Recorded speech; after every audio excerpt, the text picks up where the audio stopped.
Ya había sucedido la caída en Brasil del gobierno y llegan muchos brasileños aquí en Chile. También había caído el Che, había gente de Bolivia, también gente de Uruguay que había caído. Y en eso le toca el turno a Chile, digamos, con el golpe de Estado. Entonces, durante el gobierno de Salvador Allende, al llegar todas estas personas buscando refugio en Chile, el presidente habla con el obispo luterano Helmut Frenz y le pide que le ayude a trabajar, digamos, con los refugiados. Entonces, a través de negociaciones entre Naciones Unidas y el gobierno militar en Chile, se formó este comité CONAR, Comité Nacional de Ayuda a los Refugiados, y a mí me nombraron presidente de esta primera comisión humanitaria. ¿Quién es un refugiado? Es una persona que salió de su país perseguido y que no puede volver al mismo porque corre peligro de su vida. Por lo tanto, tiene que ser respetado en el país a donde acudió. Este comité de ayuda a los extranjeros también se ocupa de las personas que están asiladas en las embajadas. Después viene el Comité Pro Paz, la Vicaría, viene el FASIC, viene la Comisión Chilena de Derechos Humanos, viene el PIDE, viene el CERPAJ, o sea, viene el ILAS, la institución que atiende la salud mental de las víctimas, viene el Sintra, muchos años después. Bueno, todas las instituciones, tuvimos el CODEPU, que nace también a finales de los 70. Entonces, todas las instituciones resguardábamos mucho la seriedad de la información y le dábamos la importancia al trabajo interdisciplinado, le damos la importancia al trabajo de la organización. En la capital, Santiago, el Comité de Cooperación para la Paz, formado por las iglesias católica, ortodoxa, metodista, luterana y la comunidad judía de Chile, y que es apoyado por el Consejo Mundial de Iglesias. Pepe, tenemos una señora que es denunciante de 2 casos. ¿Le hacemos 2 veces la presentación aquí o una nomás? Ya.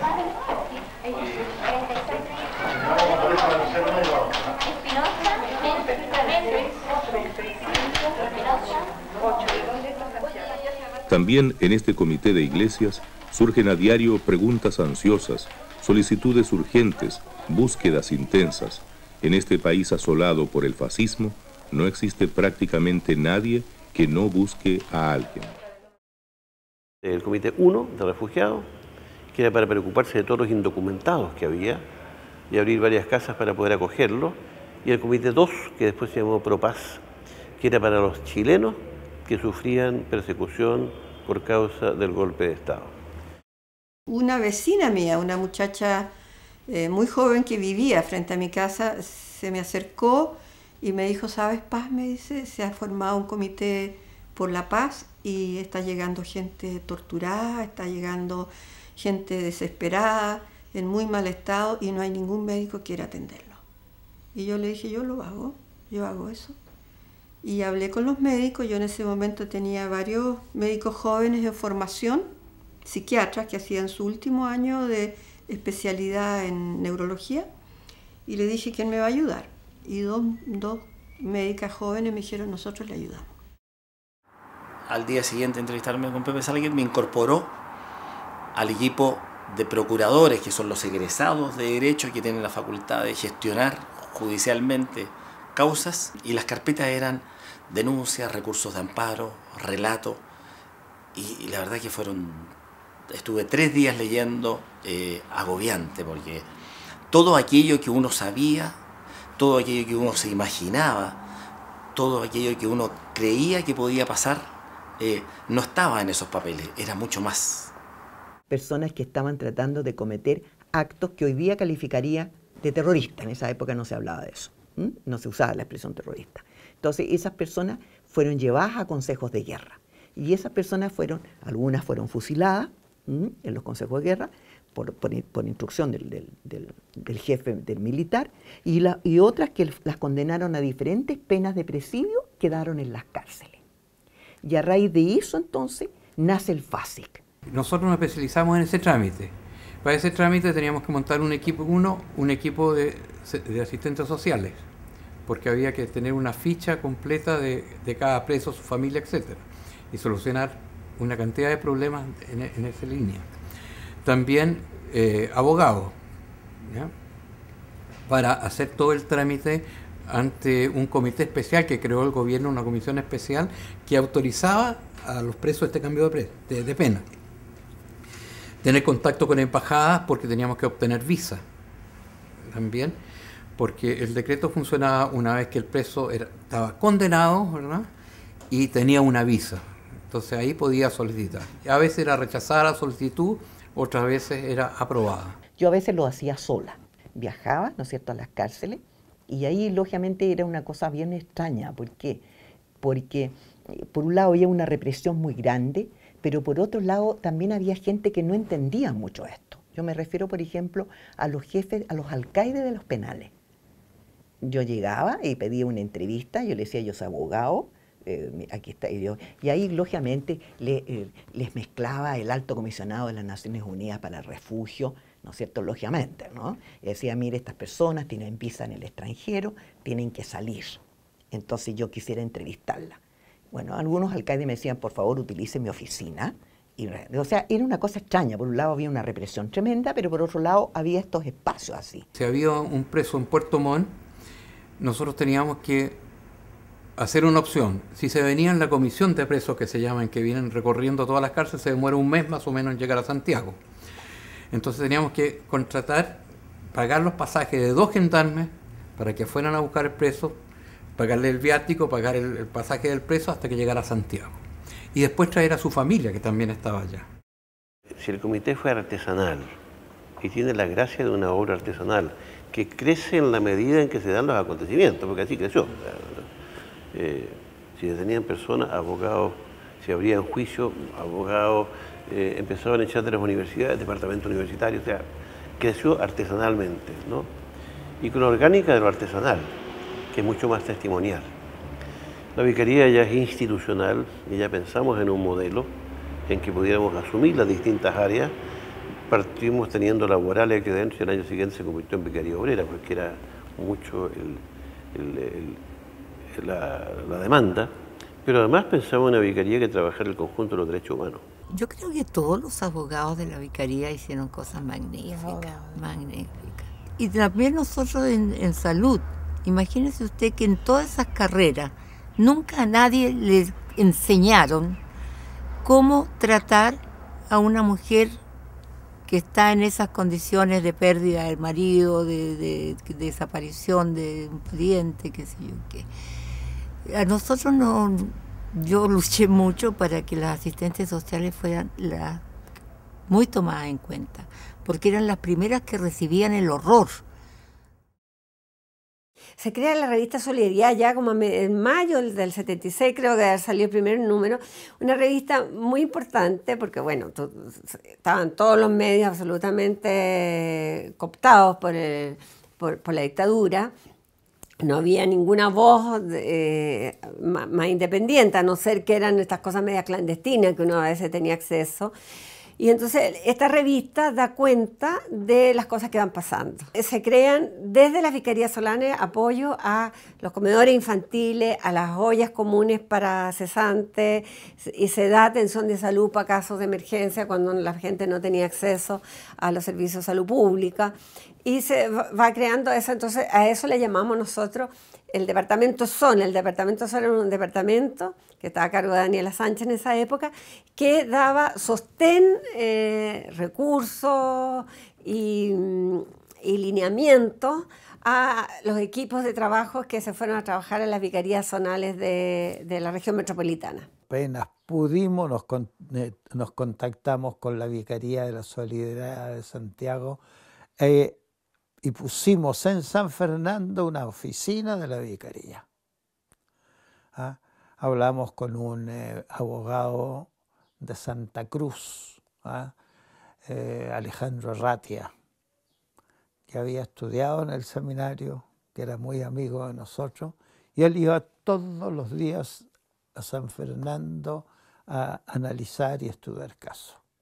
En ese tiempo, nosotros ya desde el año 77 se creó un programa de salud mental en FASIC. Donde llega la doctora Poyarolo. La doctora Poyarolo con un equipo de niñitas, como decíamos nosotros, porque eran muchachas muy jóvenes, que habían sido alumnas de la FANI en la escuela de medicina. Nadie nos formó, nadie nos enseñó cómo se trataba un torturado, qué pasaba con, ¿no es cierto?, las personas que vivían estas experiencias traumáticas de este tipo, brutales. Nadie. Entonces cuando llegó acá, bueno, nos pusimos a colaborar, armamos una consulta para poder vivir, y empezamos a colaborar, mi marido y yo, en la vicaría. El cardenal Raúl Silva Enrique, cuando nosotros formamos el CERPAG, el año 77, nos pasó el RUT del arzobispado para poder recibir plata del extranjero. Los talleres de control del miedo ayudaban, como quien dice, a tomar conciencia. Hay un libro que se llama El control psicosocial de las masas, que era un norteamericano, lo teníamos traducido, en la cual explicaba cómo los dictadores manejaban con el miedo el gobierno y el control de las masas. Teníamos, como quien dice, adiestramiento, 15 psicólogos trabajaron en el tema del control del miedo.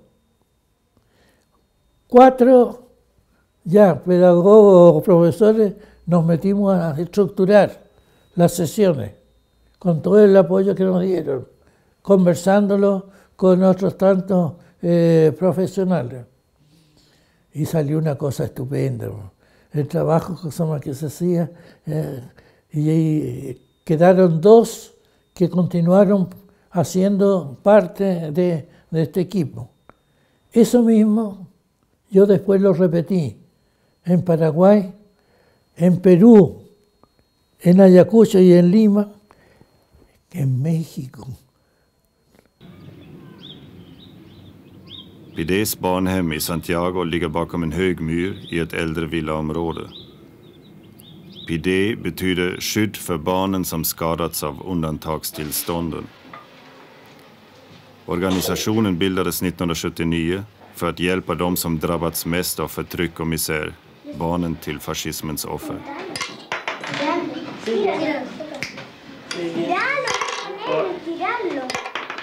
Man gör saker tillsammans. Musikverkstaden diskuterar hur man ska kunna skaffa fler gitarrer till barnen.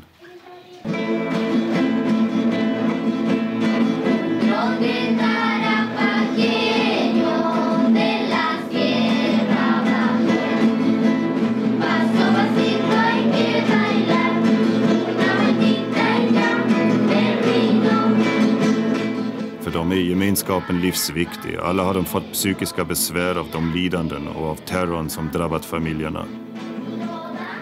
Pidé startade med att undersöka hur det gick för de här barnen. Bland barn och syskon till avrättade hade var 10:e barn försökt begå självmord. För Pidé arbetar psykologer, pedagoger och läkare. En del med fast anställning, andra periodvis och utan ersättning. Pidé finansieras av medlemmarna och genom insamlingar bland exilchilenare i Amerika och i Europa. Yo creo que cada niño es diferente, cada ser humano es diferente y reacciona de forma diferente según su familia, según su acontecer, según su carácter, ¿no? Y según el apoyo que ellos reciben. Cuando entré a la Fundación Pidé acá en Chile, con mi jefa era la María Eugenia Rojas, y yo le dije, quiero trabajar con los niños retornados, mi plan es ese, Y entonces empecé a trabajar en prevención de crisis emocional de los niños retornados, porque la verdad es que para los niños retornados, Chile era el exilio. Hay niños que yo sé que fue una larga lucha poder hacerlos sonreír. Y Chile para ellos era la represión, era la dictadura, se mataba gente. ¿Cómo volver a un país así?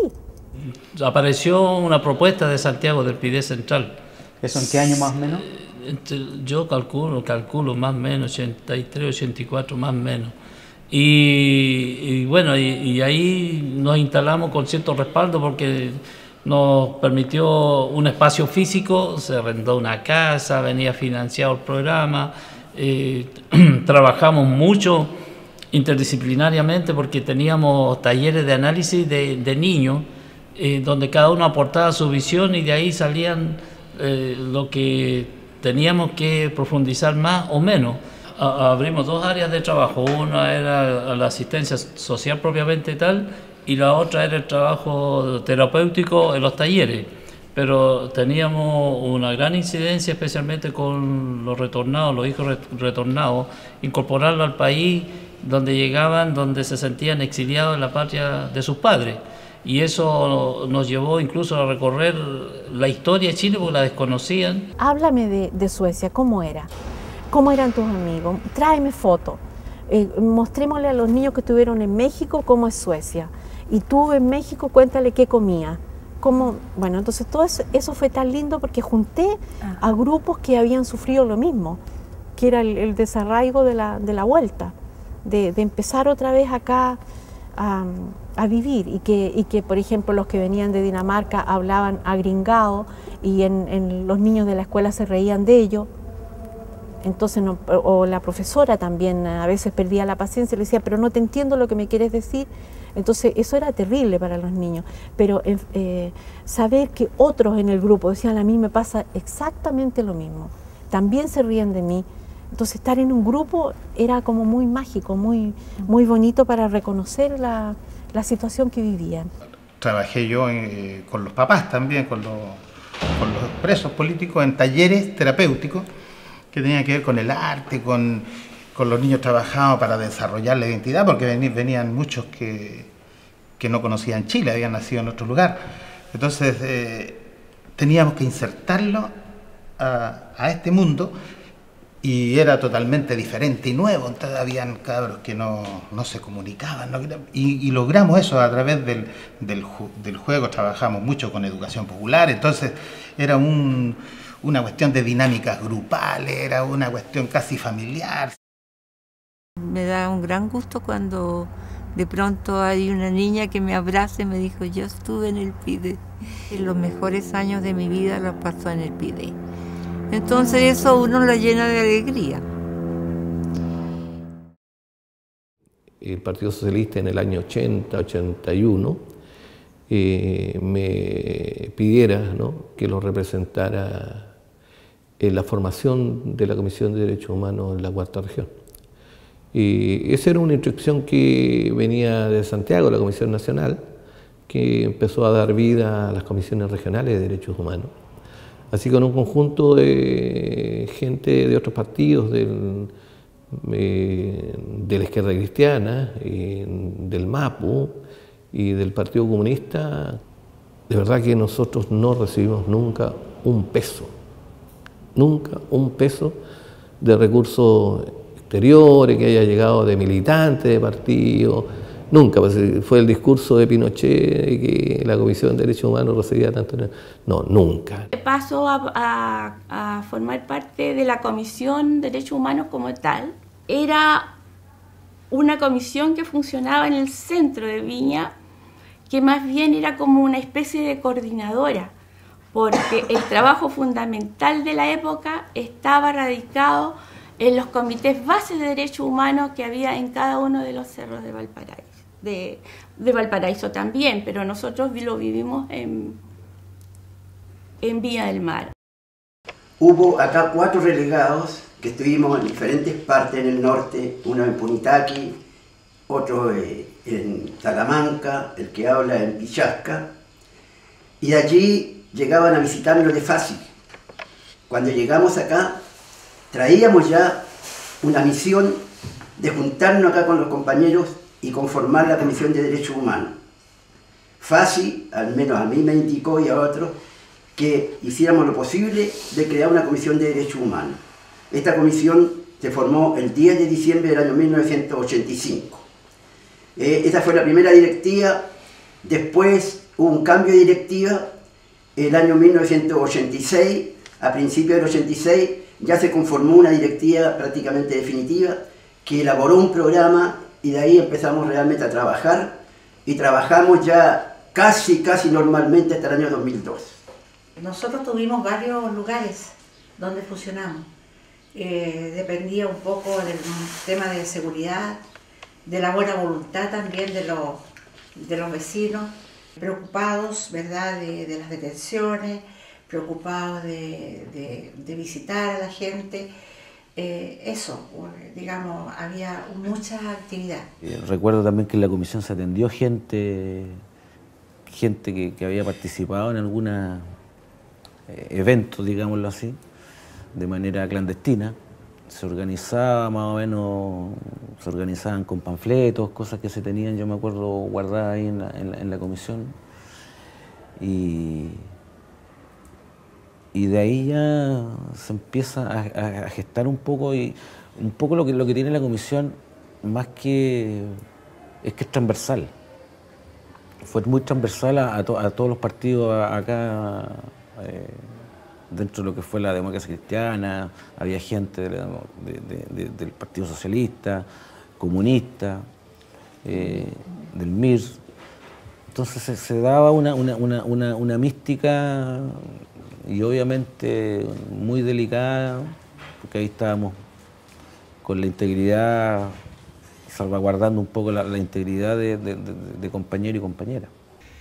Y yo pienso que ese efecto de orden personal, de alguna manera, fue muy importante en Curicó. Toda la gente que éramos integrantes, éramos miembros de la Comisión de Derechos Humanos, tenía de alguna manera un hálito de respeto de la comunidad, de los estudiantes, y yo también dijera de la autoridad. Entonces, esta Comisión de Derechos Humanos, por supuesto que teníamos temores, pero también tenía una solvencia que yo no sé si era real o no era real, o nosotros de alguna manera y le imaginamos, porque recuerdo, no sé, un capítulo muy especial previo a al plebiscito, en que nos dicen desde una población, la población Manuel Rodríguez en Curicó, en que hay un bus de carabineros deteniendo a los pobladores y todo esto. Y me llama Carmen y partimos en el auto y nos instalamos en esta población, en nuestro auto los dos, el auto delante del bus de carabineros, y subimos los dos al bus de carabineros. Nos metimos entre medio. Entre medio, y subimos, y somos de la Comisión de Derechos Humanos, y usted no me los lleva detenidos, y se bajan, bájese inmediatamente, compañero, aquí nadie lo lleva, bájese, nosotros somos la Comisión de Derechos Humanos. Y carabineros nos miraban. Oye, perdona que te interrumpa, lo más genial es que un carabinero tomaba al chico Reyes, que era el presidente del sindicato de panificadores, de un brazo, y sí tiene que ir detenido. Yo lo agarraba del otro y lo tiraba al otro lado. Yo, sola con el Boris Aliste, o sea, éramos los dos. Cuando llegamos, no puede cruzar hacia allá. Claro que vamos a cruzar, pues somos la Comisión de Derechos Humanos. Exactamente. Olvídate. Nosotros tuvimos una ventaja importante que no tuvieron los psiquiatras argentinos, por ejemplo, ni uruguayos. Nosotros tuvimos una iglesia que nos protegió. Hay un reconocimiento, creo que para siempre, ¿no? Con el cardenal Silva, con la Iglesia Católica, y con las iglesias ecuménicas, la Solidaridad Internacional. El CODEPU se había creado 2 años antes. Lo había creado Fabiola Letelier, el cura Maroto, una monja extraordinaria, Blanca Rengifo, personalidades como Fernando Castillo, Juan Pablo Cárdenas. Y como yo volví a Chile y estaba absolutamente cesante, porque no podía trabajar ya en el hospital. Estaba en las listas negras. Sí. mi adorado José Manuel Pará, a quien mataron después, vino, que estaba en esta casa él viviendo en esa época, me dijo, no te vayas a la vicaría porque te conozco y no vas a aceptar que te veten cualquier cosa que tú hagas. Y la María Maluenda, la madre de él, me dijo, ándate a una institución que acaban de crear, que se creó recién, que es CODEPU, Comité de Defensa de Derechos del Pueblo, cuya presidenta era Fabiola Letelier. Habían creado un fondo en las Naciones Unidas para las víctimas de la tortura. Y ese fondo lo otorgaron a mí. Entonces, con ese fondo yo pude formar al interior del CODEPU un equipo que yo le puse denuncia, investigación y tratamiento del torturado y su núcleo familiar.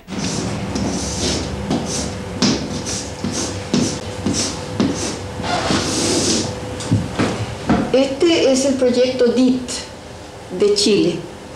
Este proyecto está organizado por dos instituciones. Una, el Comité de Defensa de Derechos del Pueblo, CODEPU, y la otra, PIDE, Protección a la Infancia Dañada por los Estados de Emergencia.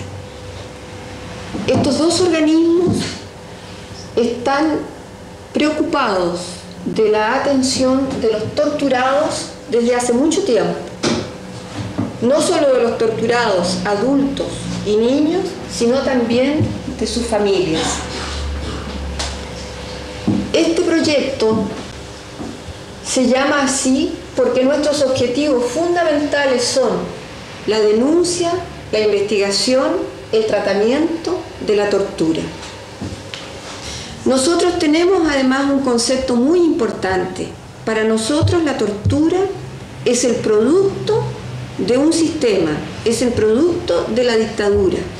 Y por eso nosotros no solo nos preocupamos de la secuela de la tortura, de la secuela física y psicológica de la tortura, en lo solamente individual, sino también en lo que significa como fenómeno social. Pero además nosotros no solo pensamos que la secuela sea, o que esta tarea de cuidar a los torturados sea exclusivamente de médicos, sino que es del conjunto de la sociedad y es del conjunto de todos los profesionales, psicólogos, asistentes sociales.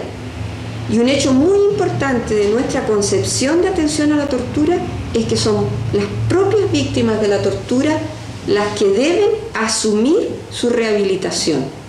Y por eso este grupo DIT tiene en su constitución expresos políticos que son a veces compañeros mucho más capacitados que médicos que no conocen el fenómeno de cerca, que no lo han vivido, que son capaces de dar una terapéutica mucho más eficaz que personas que no entienden ni conocen el problema. Este grupo, por lo tanto, es multidisciplinario y tiene a su interior un equipo jurídico para que sea capaz ese equipo jurídico de imbricar el problema de secuela psíquica, física, psicológica con lo que es todo el problema jurídico que sufre el torturado y su núcleo familiar. Y con la ayuda del Fondo de las Naciones Unidas, que todavía nos ayudan, yo pude formar equipos de atención multidisciplinario en 5 regiones de Chile. El equipo central que estaba aquí en Santiago y un equipo en Valparaíso, en Concepción, en Talca, en Temuco y en Valdivia. La historia es bastante simple. Un grupo de profesionales que ya trabajaba en derechos humanos, muy vinculados a la Vicaría de la Solidaridad, algunos. El año 80 decidieron, luego de que Pinochet impuso su constitución política, armar un nuevo equipo de derechos humanos.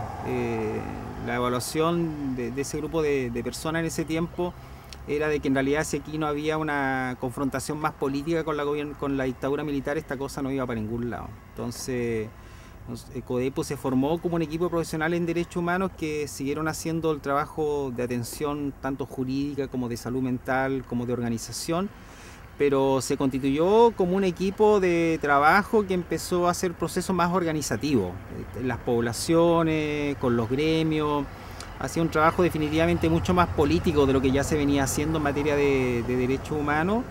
Y de hecho una de las cosas conocidas de CODEPO en sus primeros años fueron los comités antirrepresivos, que eran equipos de trabajo que organizaban a la gente y finalmente lo que te enseñaban no solamente era a defender tus derechos en el sentido de tener un profesional que te atienda para los casos de presos políticos o los familiares de los detenidos desaparecidos, sino que eran equipos que iban a terreno y te enseñaban a organizarte para luchar contra la dictadura. Creo que los organismos de derechos humanos fueron un aporte en general a la defensa de esto, a la cautela de esto. Puede que, y ojalá así haya sido, más de alguna vida fue rescatada de la represión dictatorial. Más de una tortura fue evitada, más de una cárcel fue evitada. Y yo creo que ese aporte ya es suficiente.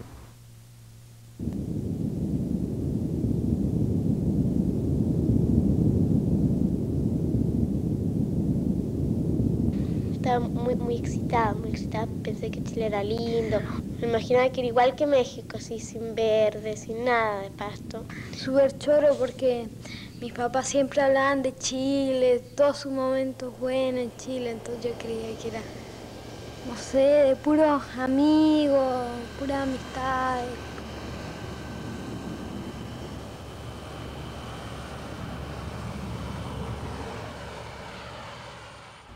Ya el año 78 empiezan las primeras familias a retornar. Se producen, por las mismas situaciones estas, se producen muchos quiebres familiares. Y empieza a regresar la esposa con los hijos. Está el choque cultural también, en que en muchas familias o madres que son en las costumbres bastante conservadoras, no aceptan mucho las costumbres de más liberación en muchos sentidos de los países, especialmente los países del norte. Aquí estamos donde están todas las carpetas de las familias que nosotros atendimos con sus niños. Los antecedentes de los niños generalmente eran en ese tiempo 2,5 niños por familia. Tenemos como carpeta 12.000 niños en todo el país. Teníamos 8 sedes en provincia: Talca, Concepción, Valdivia, Temuco, La Serena, Valparaíso, Linares, Parral. Y entonces ahí había un grupo también de funcionarios que ayudaba a los niños. Teníamos una población bastante importante de chicos provenientes de la tercera y la cuarta región. Venían chicos de Copiapó, de Ovalle, La Serena, Coquimbo y de sectores aledaños, digamos, con los cuales hicimos una labor, a mi juicio, muy importante, que tuvo que ver con la acogida a retornados, la acogida a hijos de detenidos desaparecidos, a exiliados políticos, a presos políticos, a gente que de una u otra manera, digamos, sufrió la dictadura en forma directa y cuyas familias resultaron dañadas de forma muy importante, tanto a nivel físico como psicológico.